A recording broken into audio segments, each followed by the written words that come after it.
There is a very big thing at the end. In fact, somebody said this was like James Bond in a world of androids.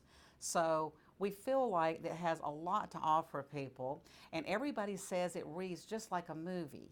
And when I came up with the idea, I actually wanted it to be a movie. And when you read the book, I think you really put yourself into it, like all the great books. As a child, I loved Edgar Allan Poe. And whenever I would read Edgar Allan Poe, I could imagine I was seeing The Raven or whatever else he was writing about, Annabelle Lee. And that's what I wanted to do as a writer. And it's so much fun. Everybody should write a book, I think, once in their lifetime because it's so much fun and you put so much of yourself into the book and you get a lot out of it when people tell you they enjoy the book. So I feel like with Drexel, they're going to be, we really plan to do 3 or 4 sequels. We can actually extrapolate him out that much because there are so many things to tell. And he is changing. That's another thing. We feel like Drexel is evolving all through the book because his long lost love comes in the middle of the book. He finds out he has a daughter that he never knew he had who is brilliant like him, although she is not certainly like him in the way she wants to take over the world. Her name is Shelley, and he finds out she's at MIT. His long-lost love, Marguerite, is married to a member of the British aristocracy, but she really doesn't love him. So all of this comes into the book. There are many, many things, many, many facets. And there's a lot of sci-fi. We have a thing called a holographic belt that you disappear, it makes you disappear. We also have something called a grab and spinning, where Drexel and his brother Olaf and the very sophisticated third brain android are at a very fancy party. And he starts to kind of dissolve because the grab and spinning, they want to bring him down, but they didn't realize that he was going to self-destruct at this party. He's real near the Queen of England. We also kidnapped the Queen of England in the book. She is kidnapped at her castle in Scotland. They have already substituted the Prime Minister with the actual man who's going to become Prime Minister with an android. Then he is very close friends with her. They are horseback riding, and they kidnap her while those two are out horseback riding at her castle in Scotland. So it has a lot of suspense and elements. That's why people say, I cannot put the book down. So I do feel, and I have some, do reviews now? Oh, well, can I would like to do a little interview style. Okay, ask you some okay. questions so we Okay. can sort maybe a little bit Okay, out. okay. How have I done so far? I think, yeah, really great. Really? Yeah. Do you like what I've said? No, we're lying to you. Okay. Yeah. Well, you would because you love me. Yeah. You just like, really? No, Really? because I love you, I would not lie Okay. to you. I want you to tell me more about the grab and spinning. Tell me, you say the grab and spinning is a device that, Yes. and it comes into play when. Did I just say, should I bring that up again? Yeah, I want you a little bit cleaner. So Okay. I can, and a couple of different ways to do it, then we can, it gives us more opportunity to use Oh, okay, it. You know what I okay. mean? Like if you say it this way one time in a different. Because a lot of people like that sci-fi thing. Okay, Yeah, ready? I found that interesting, and Okay. you know I love my science fiction. Now, the grab and, I'm sorry, Brandy. The grab and spinning is very interesting. A lot of people have told us that's a part of the sci-fi element they really, really like. Because, and also, when you use the grab and spinning, it makes the little spider-like things. It's like little spider creatures. They go in and kind of detonate the brain of the android, so it kind of shuts them down. Well, But what is the grab and spinning? It's a device of some sort? it's a device that Drexel came up with. I mean, when you go into his laboratory, he has his own self as an android. It's like being almost in something from, the Twilight Zone, because he has all these different people there that he wants to replicate. But the only problem, he does find that the machines, are the machines taking over or the humans taking over? Because that's another dangerous thing. He finds that one of his androids actually has kind of human feelings. And he does help the Queen of England, and there's a young reporter on the island with her, and he helps them, and he becomes close to them. So he's very scared about that, because he's worried about that, because are they becoming too powerful?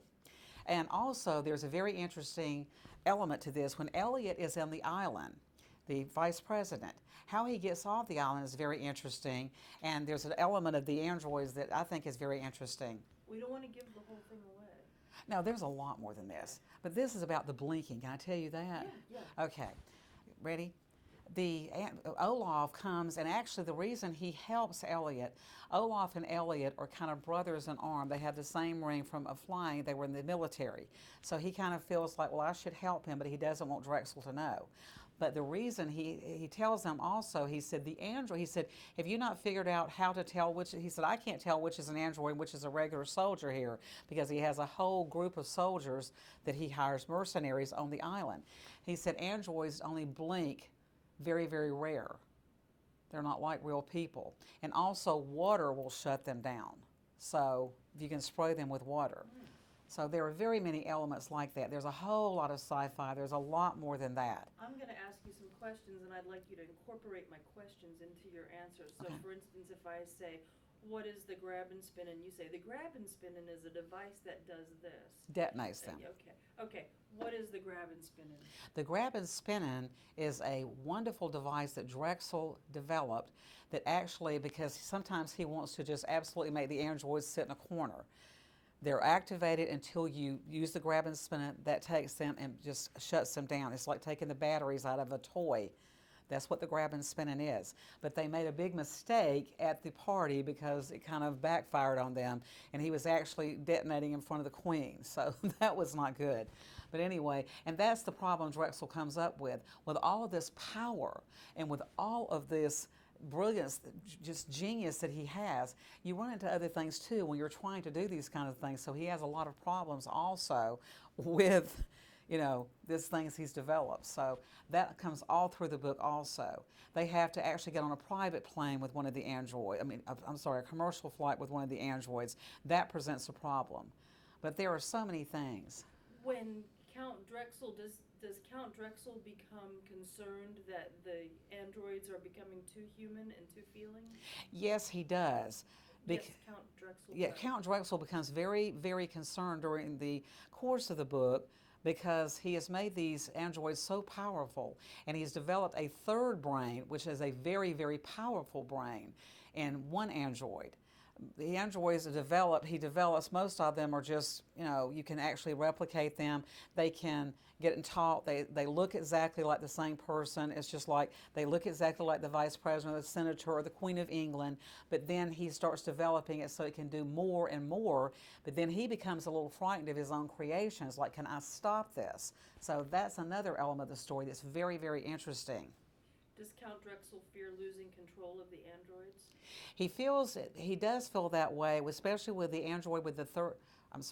Count Drexel feels like he is losing control, especially with the very sophisticated android he developed with the third brain.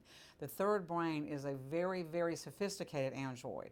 So he does have a fear that he is losing control over the androids. And of course, when Elliot Greenwood escapes, then there's all kind of things. I won't go into that because I want you to read the book. But when Elliot Greenwood escapes, he gets from Sweden to London, and then there are so many things that happens there.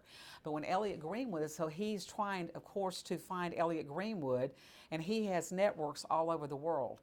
And Elliot Greenwood is trying to get back to Washington, and see, it's so bad for Elliot, the vice president, because he's already been replicated. He doesn't know if the president's still the president, so he is in a very bad place. But he does have close friends, and he has a wonderful friend in England that's one of our favorite characters called Regs, and he's an M15 wonderful agent, and they're close friends, so he does help Regs helps Elliot all through the book. But it's just wonderful. And when he gets back to Washington, we have I made it an homage to my friend Doris, who passed away. I did put a wonderful comedy sequence in about these pink poodle ladies, these older ladies, to have a little club, and they help Elliot. You'll just have to read the book because it's all funny and wonderful and warm, and I think everybody that reads it will just love it.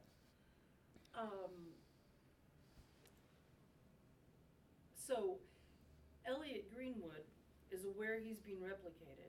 Oh, yeah. And therefore, he doesn't know who is real and who isn't. Right. Let me explain that. Yes, when Elliot is first kidnapped, he is kidnapped from a dinner party. And it's a very, it was a wonderful scene how they do it. I won't tell you that. You got to read the book. But the Secret Service are even with him, and he just gets, switched out in a very smooth way. But he knows when he wakes up, they show him the android. And also, he is first tells Drexel he will not cooperate when he's on the island. Of course, he's in Sweden, off the coast of Sweden. But he does tell Drexel, I will not cooperate with you because, of course, he's a loyal American. I'm not going to help you do anything. But he has a wife and daughter that are in the vice president's mansion. So all of that comes into play, too. They're in there also. But yes, he is very aware. He sees it. And can you imagine waking up somewhere after being kidnapped and finding your exact doppelganger, your exact double, that's not even human. So it's very, very traumatic for Elliot. And he's probably, besides Drexel, he is our main character. Rex has a very big role, and then there are other people that do, but he is Elliot and Drexel because they're really counterparts with each other. Olaf is Count Drexel's brother. He's Olaf is Count Drexel's younger brother, and he is in there a lot also. And his loyalties are really torn because, as I mentioned before, he doesn't realize everything Drexel's doing, but he knows what a brilliant genius he is. He also knows that he's very bitter, and you do find out he's very bitter, for one thing, about Marguerite, because she did not marry him. She wanted to marry money, and then he goes and makes all these billions. He is a billionaire. He's very, very powerful, and he knows all the powerful people of the world. So it's very, very. Can I do some of these? If you, yeah, I think I might have had one more question. Do you want to tighten it up? Or? What I was going to say is, if you will continue looking at the camera, because we've turned you that way a little bit, and when you look at her, should I sit over there? It would be better, but I know that's. Oh, you want to use that? Do we need to do it over? No, I don't think so. I mean, maybe the last discussion, the last snippet we've had.